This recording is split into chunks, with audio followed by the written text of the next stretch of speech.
Welcome to Study Loop.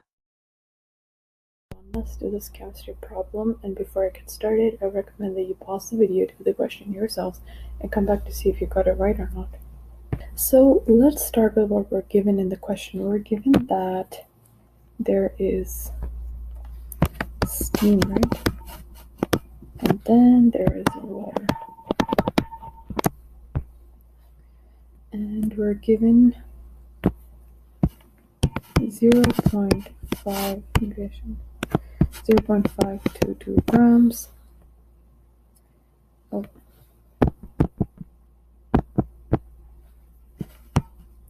it's 0.552 grams, my bad, of steam, and at a temperature of 100 degrees condenses into an insulated container.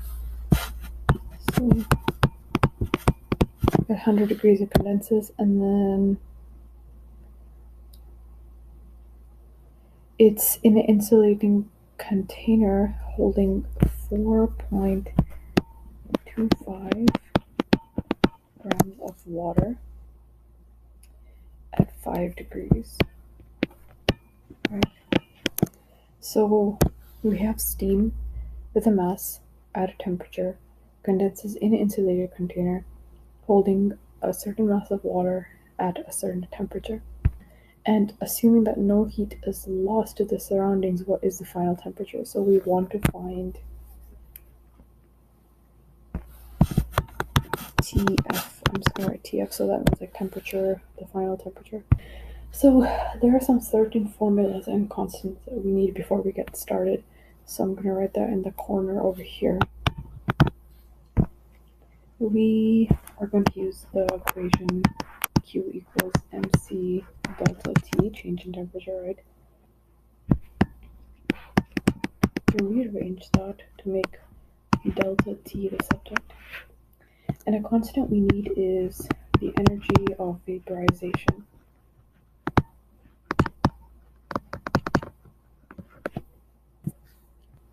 Of water, right? Why do we need that? Because vaporization is the liquid phase to gas phase, and that's what's happening here.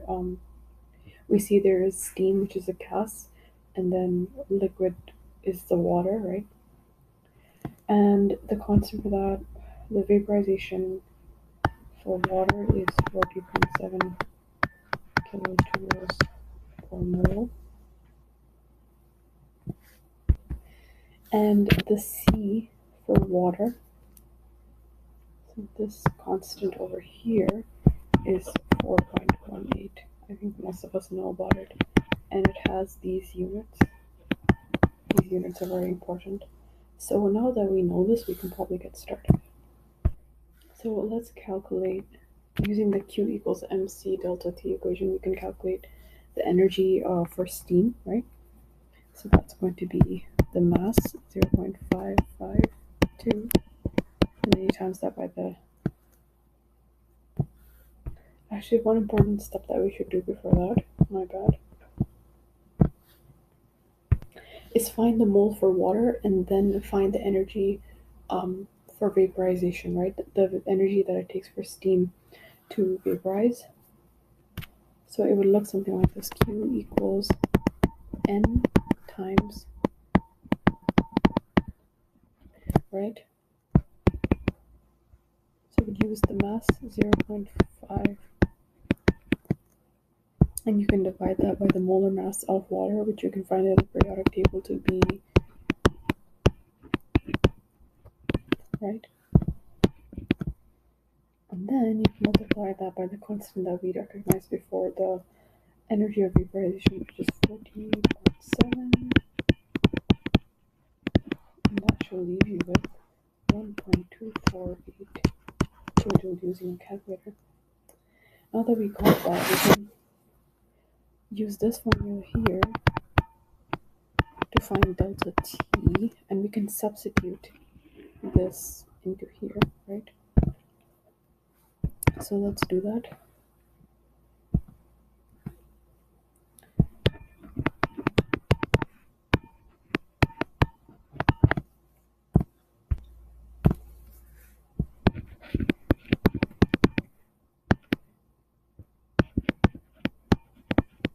I just changed it to joules. And then we were doing 4.25 grams of water multiplied by the constant.